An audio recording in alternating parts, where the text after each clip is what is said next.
Hi, I'd like to, oh, there we go. I'm also going to get out the projector because it's very bright. I'd just like to start by thanking Francisco. I don't know if you're in the room, for taking my slot yesterday.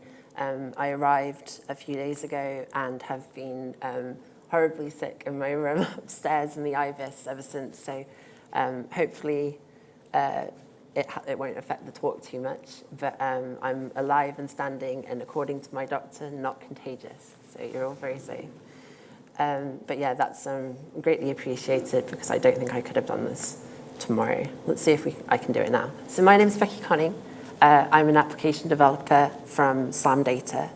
We're a company that tries to take analyzing data visually and bring it to anyone, regardless of where their data is coming from, whether it's coming from MongoDB or Spark or Elasticsearch or Twitter, and also regardless of whether or not you have an IT budget or a degree in data science.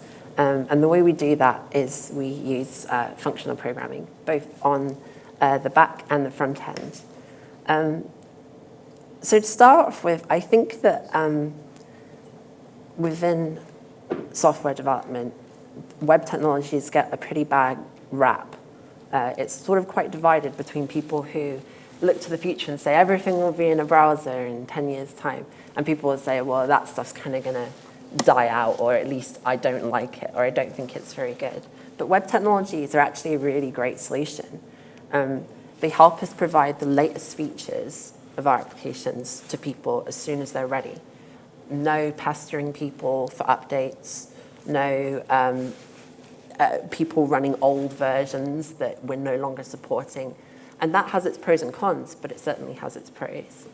They also allow you to provide the same features across multiple different platforms and devices, and provide a familiar set of interactions for everything from navigation to uploads, to notifications and requesting location, filling in, providing information using a form, and even buttons. The button's great, right? We think, we just need a button out of the box, and we need it to work on 20 different platforms and across this entire corporation's every single computer in that corporation, and we can do that. But I actually once I demoed something to a client, and they told me, "Oh, the button's rubbish," and I'm like, "What are you talking about? It's a button. It's just a button. It's been the same forever." And he showed me. He kind of swiped it across the screen, and I said, "Well, it's not going to work if you do that." But the app was a taxi booking app, and as they said, all the punters are drunk. So we did this, and we instrumented it, and we worked out that actually we made a better button for that specific scenario. And we actually worked out that that there were loads and loads of sales of taxis that just wouldn't have happened if that button hadn't been changed from the default one. So that's another interesting thing, is that it allows you to define these custom interactions quite easily. Right, so it also puts your features on a level with features of millions of other applications. Whether you're a global, international corporation who's trying to put your features on the same level as some cool indie startup, or some indie startup you all are accessed via the same web browser. And emotionally, there's a big difference between downloading an application and visiting a website. And again, there's pros and cons. We tend to see more unique users on the web and less return use on the web. We see more interaction over time on native apps as opposed to on the web. And it's proven in every sector, that from social to gaming to banking to medical. But the way that we provide features with web technologies has grown more complicated. When I started out my career, it was quite standard to lock up the entire user interface, recompute it, and then send it back up again. And that worked quite well. That was quite a simple thing to do. You had some endpoint that you would send some data to, that some user would book a taxi or order a pizza or leave a message for someone. And then we'd make some changes to the real world or request some data from outside of our application. And then we'd recompute the user interface and send it back up to them. And over time, we don't really want to do that anymore. We want everything that we're presenting to someone really to be the latest, not the last time you pressed refresh, but latest possible that they can get right now. Or if they've just gone under a tunnel, then instead of, oh, couldn't reach the thing, just some friendly, reassuring message that says, you're under a tunnel.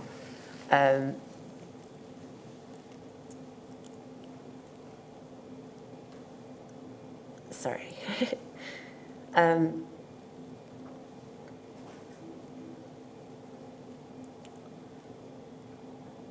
But we don't really want to do any of this ourselves. At least for front-end developers, we tend not to want to do this. We want Stripe to handle our payments, and we want Firebase or Hoodie or the back-end team to handle storing and retrieving information and letting us know when that information has changed.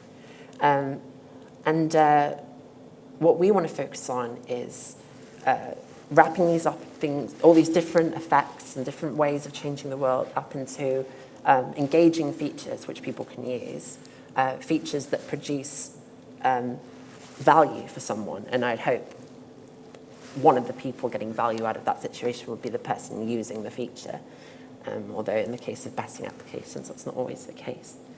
But the problem with this approach is that it requires us to carefully weave together all these different requests for information and to change things from outside of our program that could be fulfilled at any time, along with user inputs that could happen at any time. And that's complicated.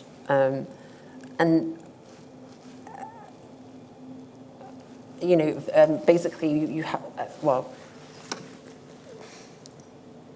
beforehand, your code could even not be correct. You could have memory leaks in your JavaScript that's going up to the server. It doesn't matter, the user's going to refresh in a few seconds or click to a new page. So we have to have increased correctness of our code as well. Sorry, I'm a bit flummoxed.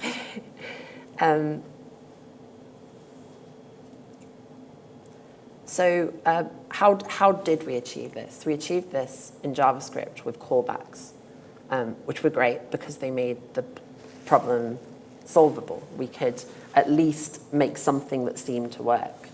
But we all know what happened with callbacks. Even if we wrote our callbacks out explicitly as functions with references, we still had the issue of it not doing what we wanted it to, or a callback being called more than once. And essentially what was happening is we had too much power. We had this callback that we were allowed to call more than once, even though it was required of our application for it to keep running correctly and do what we actually wanted it to, for it to only be called once. And you'd have a bug that kept on coming back repeatedly, like Facebook, they give the example of the messages box saying that you've got a message when you haven't, and that being deeply disappointing for their users. And that was caused by similar sorts of issues. So we test, you have bug reports come in, you have a look at the program, and you try and work out what went wrong. So that's when you realize that when you're approaching these problems with these procedural languages, you kind of have three different things, or even procedural approaches mostly. You have three things. You have the source of the program, which details a machine that hopefully produces the features that you want. And then you have the features that you actually want themselves as experienced by you and the users. And then third, you have per developer a model of how the application should work. And there is not really a one-to-one mapping between any of these things. And it's very hard to tell what your application is actually trying to do in each specific moment. So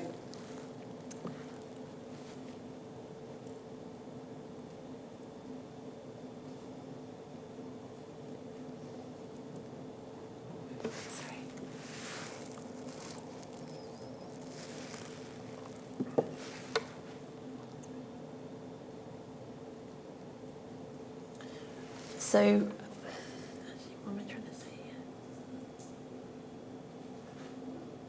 Right, so basically the problem comes from the fact that from a lack of abstraction. We are, when I talk to people about friends who run consultancies and things like that, about functional programming and functional paradigms and what they do use and what they don't use, they often say, I say, why don't you use more of this stuff? And they say, because our developers aren't clever enough. And I was like, okay, well, first of all, that's a bit insulting. And secondly, instead of trusting your developers to learn how to use abstractions that have been provided for them and that have been well tested and proven over time, you are trusting these people that you don't think are clever enough to do that to write custom data structures and custom control structures every day, all the time, writing I equals 0 and looping over things and all of this, you know. And for example, say you have a stock price that is on an endpoint of a server and you give an update sequence to that. So you say, this is the 46th stock price change today. And you go up to,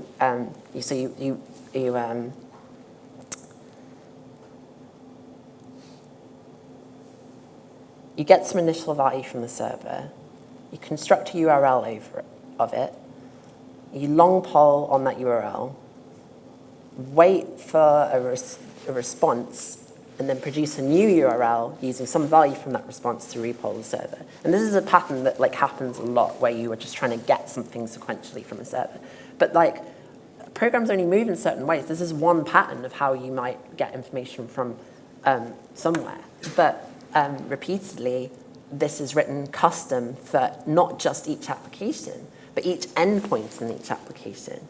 And so I understand the fears of people who who worry about abstracting too early. But when the abstraction's already been provided for you, in that example, we have a library called sequential AF coroutines in PureScript that will do that for you. The barrier to entry is a lot lower. Sorry.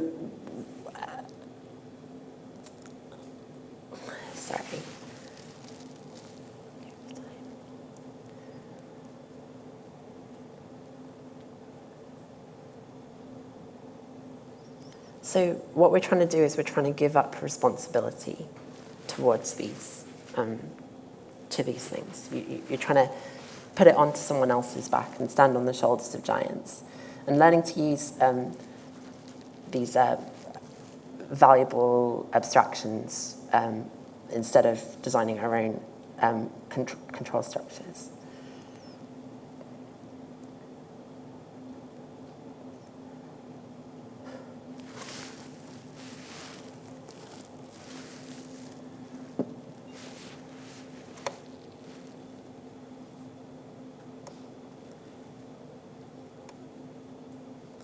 So one of the ways that we try and abstract over building interfaces for the web, building application features, is to use model view controller and similar paradigms and frameworks. And that's brilliant for small applications. If you are trying to do something extremely simple, then that's probably actually going to be faster. But it doesn't scale particularly well because for every set of models, views, and controllers that you have, those are interacting with each other. And they can all change the state of each other via each other. And so at any point in time, you don't know what the state of one specific thing is. And so, so anyway, some of these, for example, in Angular, they provide a promises implementation. Who's familiar with promises in here? Okay, so basically promises is flipping the thing with the callbacks on its head. It's basically saying, instead of you providing a callback for a thing, what we'll do is give you a callback, and you tell us when the thing that you're doing is done. And then the information will be passed down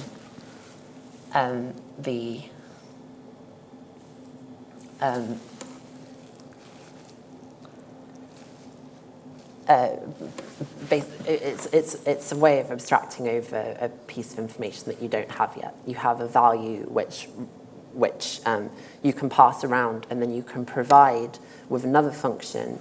You take your promise and the function and the function that you've designed, and then you in that function that you've designed, you act as if you've got the thing as an argument, and then you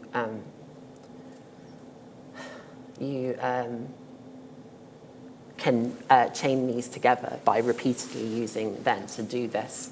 Go get this thing from the server, then mess with it a bit, and then do this other thing.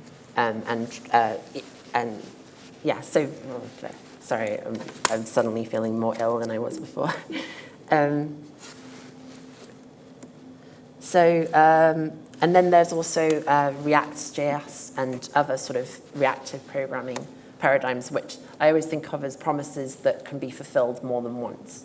Essentially, you now have provide a function. Instead of that function being called only once for when you've got the value, it can be called repeatedly, so you can have some emitter that allows you to repeatedly expose this new information to whatever you want. And then you get some nice, better ways of combining those together. You can sort of sample one from another and so forth.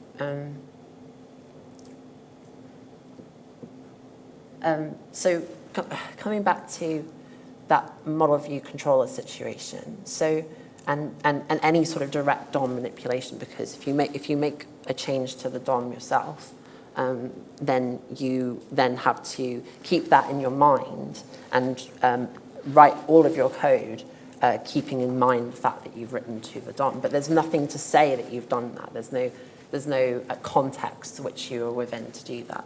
So and as I said, you have to keep this idea of like if you do this and then this and then this, then it works. But if you go under a tunnel when you do this, then it doesn't work. But when we hadn't done that, it said the offline mode worked perfectly fine. So what's going on here? And basically what's happening is that we've lost confidence in our code. We can fix the issues, the sort of symptoms of this problem, but we can't address the underlying issue, which is that our code is fragile. So we use promises and we use reactive programming paradigms, which and over time I found that I kept on coming across problems that I couldn't solve, right? That I kept on having issues with applications that I was developing, and whenever that happened, it seemed to be that the abstraction that came along and helped me out had its roots in functional programming. So that's things like promises and reactive programming. But there's a problem there, is that you might say, okay, go get this thing from the server and then do this other stuff, right? But the problem is that other stuff is normally coming out of that context now. So you say, go get this item from the server and then change this model that's outside of this context to be something else. So as soon as you've done that, you've lost control, you've lost composability, you've lost the ability to talk about, to reason about this process. And as I wrote more and more JavaScript, and I wanted absolutely everything to be in a promise. And then I came across reactive programming plugin libraries, and I started to do everything inside of that. And then I would show it to someone else, and they would be like, "What is that? That's like just line noise. It's really confusing." And I would say, you know, it's more readable. It's just less familiar. And to a certain extent, I was right. But with JavaScript, you can only get up to a certain point of composability and things before it actually starts being more difficult than not. There are things that are better to do procedurally in JavaScript than they are to do functionally. If you're writing in JavaScript, you can bring all of this stuff up to a point, and then it becomes actually harder to read. So at this point, I was like, well, these good things are coming from functional programming, so I should check that out. And there are a few still being invested in the web technologies. I wanted to stick with something that compiled to JavaScript. And there are a range of options. A really brilliant one is called Elm, which uses functional reactive programming to create a graph for values to travel along, and then re-rendering the user interface based on that.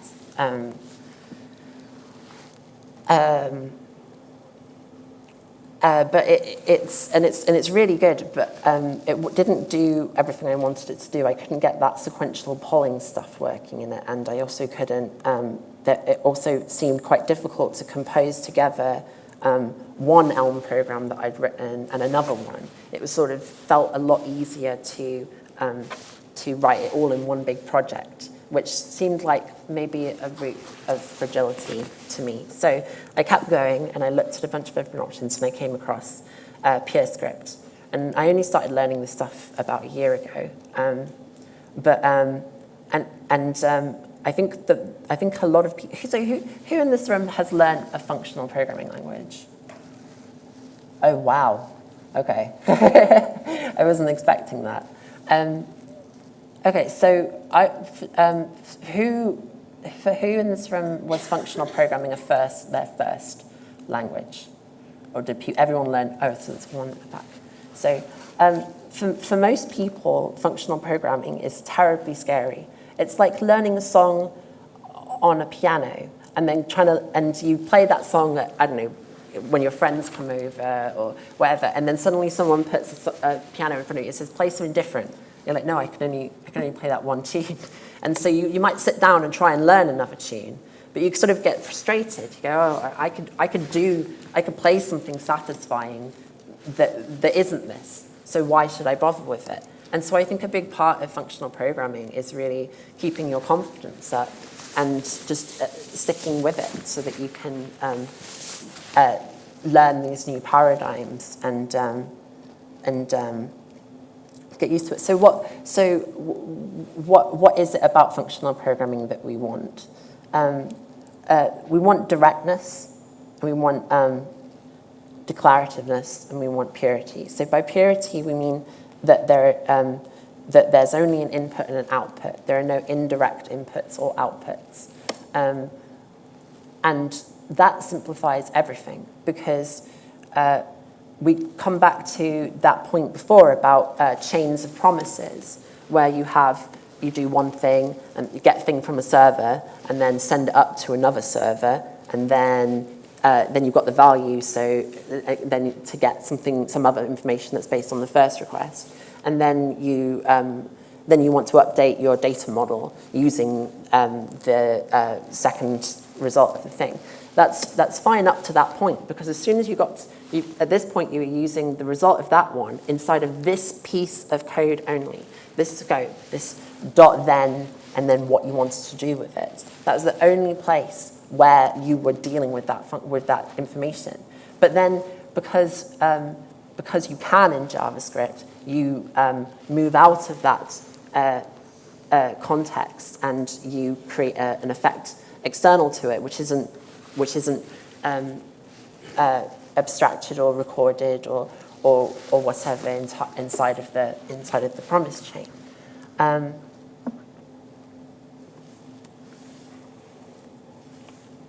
So that's where functional programming, using a more pure language, is a great thing, because I used JavaScript in a functional pattern for a very long time, and I was very happy with it. And I was actually running a team at the time, and code reviews were painful because, to me, there's all this stuff in JavaScript that seems like dirty, like I should stay away from it, like it's dangerous, like a mutable state, essentially. And I found that to them it looked like gold, and they were just rolling around in it, and they adored it, and that's fine. Like, I'm not here to say that I'm somehow better than these people. That's not the case. Functional programming isn't better than you, and you shouldn't stop your project and restart it in PureScript unless you're really, really running into issues related to these sorts of things. In general, like, it's just another approach which many of us like, and it has a load of positives. But I started finding myself just wishing I could turn those features off, turn off the mutable state, make sure that everything is a const. So we develop all these best practices in JavaScript, and we have to keep them in our minds all times. But why bother when we can move into an environment that only allows these best practices that you're pulling up, and doesn't let a new hire do something that you don't necessarily want them to, like changing mutable states.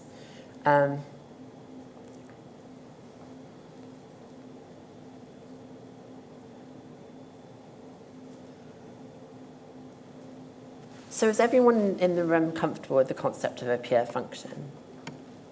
Put your hands up if you're not comfortable with a pure function. Okay.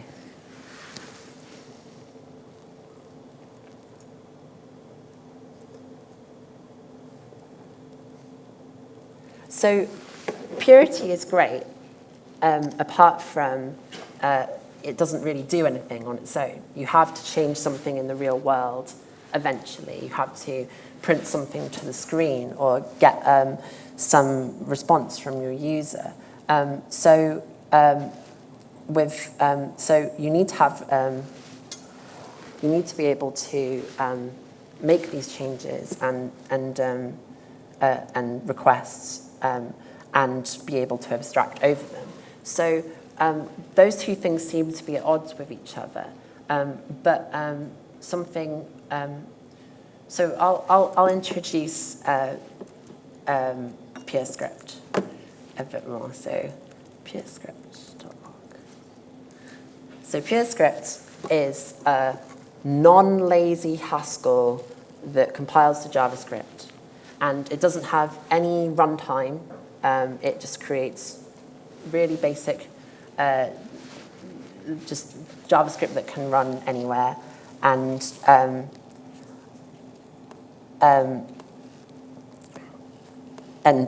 it looks a lot like Haskell.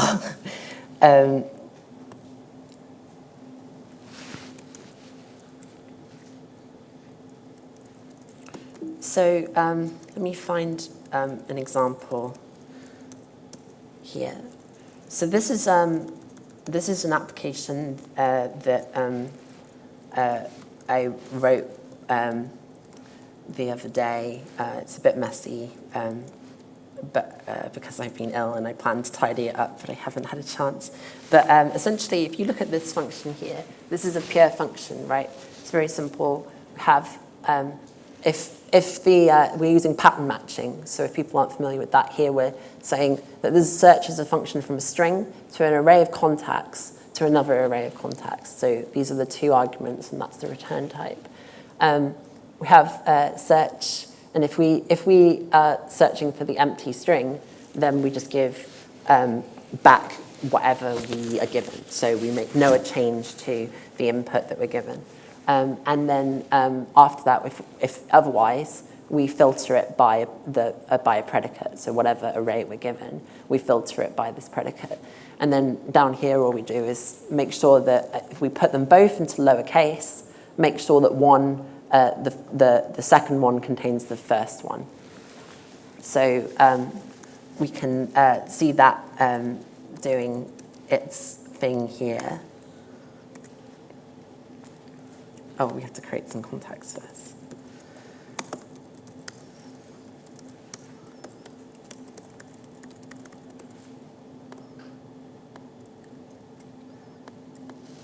Okay, so, and then one before.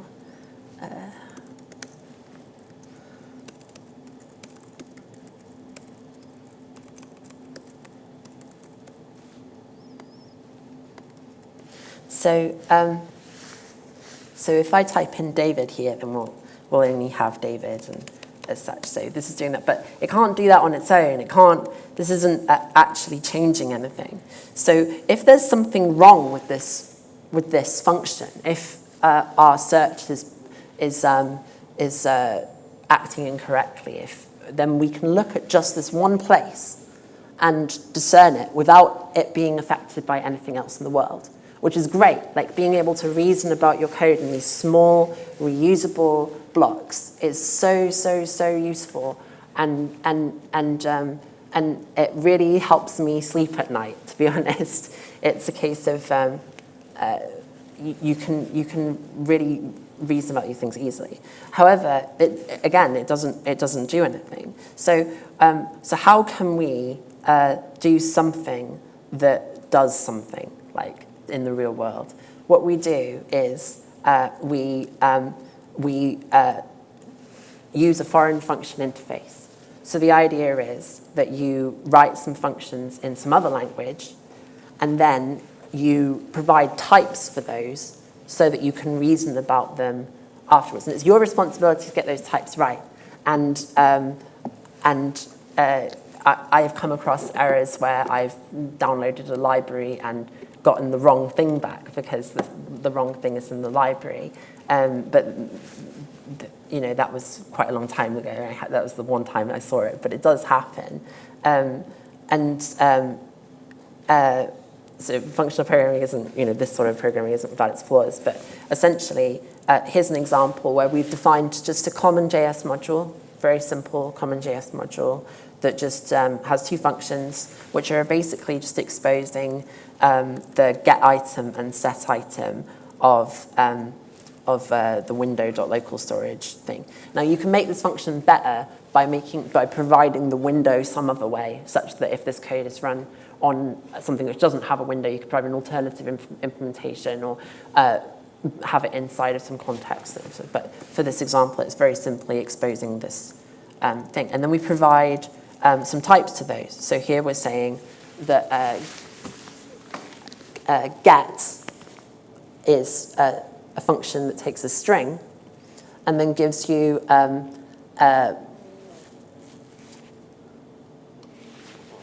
is that right?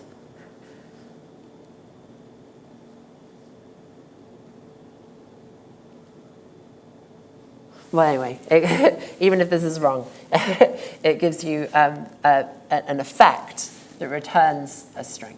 So that gives you a context, which we can see here we have a row of effect types as well.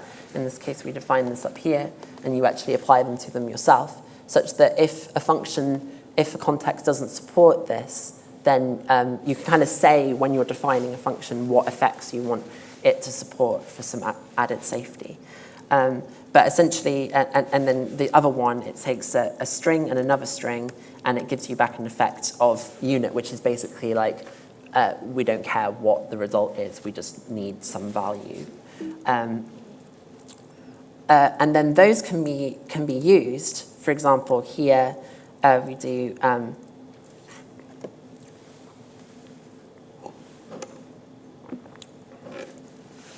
set, oh actually that is fine, isn't it? Set contacts, and then we can just provide an array here. Actually, let me look at this. What is this? Okay, yes, that's how we're using it. And so yeah. Anyway, sorry. Actually, we're using it up here. So then this is the basic things that's just returning very simple things, and then we're using it up here with a library that helps us to decode JSON and to do some fancy things such that we can serialize, deserialize information. Sorry, I know I'm feeling a bit cruisy, but I'm fine to carry on. And I know it hasn't been so great so far. But does anyone have any questions at this point? Okay, cool. Oh, sorry. Go ahead. I'd like to know more about the effect type. Sure. We can see here that inside of this function, we're returning. We've curried it so that we can actually decurry these things, but I've curried it for simplicity. And then the last one is a function that takes nothing. That's because we don't want this to be computed when otherwise, if we didn't do that, when we ran this, we get the result immediately. What we want to do is get the result at some point in the future. And so here we're saying get the local storage with this key, and then pass that to the JSON parser. So this bind here, is everyone, who's familiar with bind?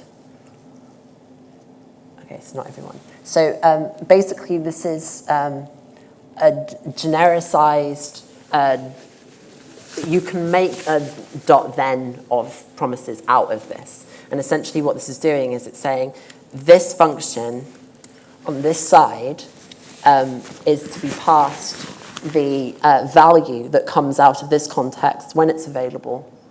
And then at the end, you can see it says pure, and that simply says rewrap it back up in the effect type. Again, we're using an well, I don't know how you describe it. We've got a for all f at the start here. And then at the end, we've got this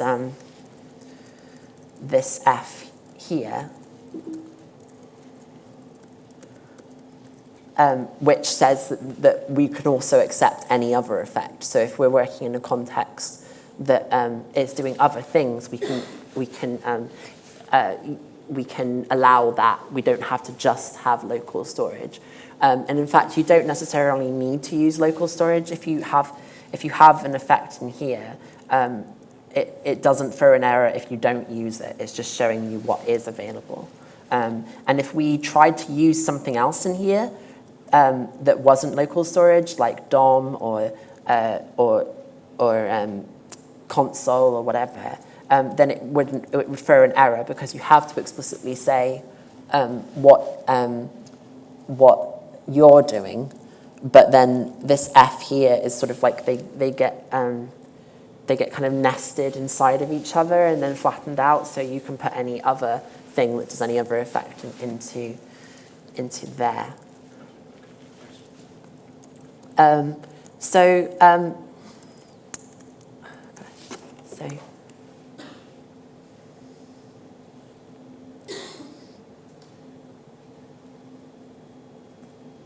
So coming back to that point from earlier about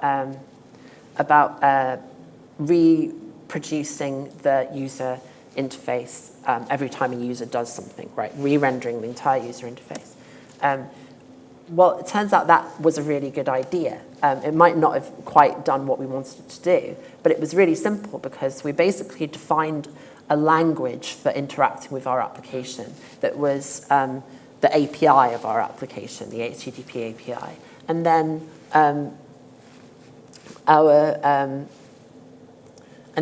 we had our interface provide those talk in that language back to us using hyperlinks and forms and send and post requests using HTTP requests. And then we would re-render the user interface to pass up to them. Recently, there's been like a resurgence in this approach, but inside of the browser. And so I don't know how many of you are familiar with things like React and virtual DOM. Put your hands up if you're not familiar with the concept of a virtual DOM. Okay, cool. So, okay, I can talk about this. So basically, instead of using the real, actual to life, effectful DOM, we're actually going to change this buttons to David directly. Instead of doing that, we'll have some data structure which represents our document object model. So we might have a list, or we might have some custom data structure, or a tree or something, which says, this is our user interface. And then we make changes to that. We have functions, which pure functions, which when they're given some input of some state, will then produce this virtual model of a brand new user interface, right? But that's no use, because if you were to then just take that and map it one-to-one to the thing, again, you'd be locking up the user interface. You'd be chucking away all sorts of values, and it would be awful. It would be worse than refreshing. But instead of doing that, you have a library or some other abstraction which takes the last representation that you gave it and the new one and diffs them, and then produces just the operations that are needed to make those specific changes. And it turns out that that can actually be more performant in many cases than doing it the other way. And it certainly reduces the complexity of the situation, because you can start afresh. From your perspective, you'll start as a developer writing applications using these things. You're starting from scratch every single time. You're just re-rendering the user interface. So React is really, really, really great, and it's starting to have a whole bunch of, it's just starting to bring a whole bunch of really good things to the industry, but it still has all of the problems that of being in a procedural language, even as a sort of functional type paradigm. Really? Okay. So anyway, I will. If I knew it only had that long, I think I. So I'll show you an example of this here. So here we go. We've got. So this is halogen. Okay. So this is sort of the PureScript answer to React and Flux mixed together. And essentially, you have these components that you can put together. So in this example, there's a render function here, and we're using pattern matching here to say if we're editing this contact, this should really be called contact component. If we're editing, then show the edit interface. Otherwise, this says just show the cancel button so you can go back. Or no, what does it say? Render cancel. Okay, I wrote that wrong. It should be render present, but basically it says we either edit it or we present it. When we present it, we're just showing some fields, and when we're just showing some values, and when we're editing, then we're presenting text fields. And you can see that actually. So we're not editing, and here we're editing. And then a core part of this is why this is like and you'll notice that when those render,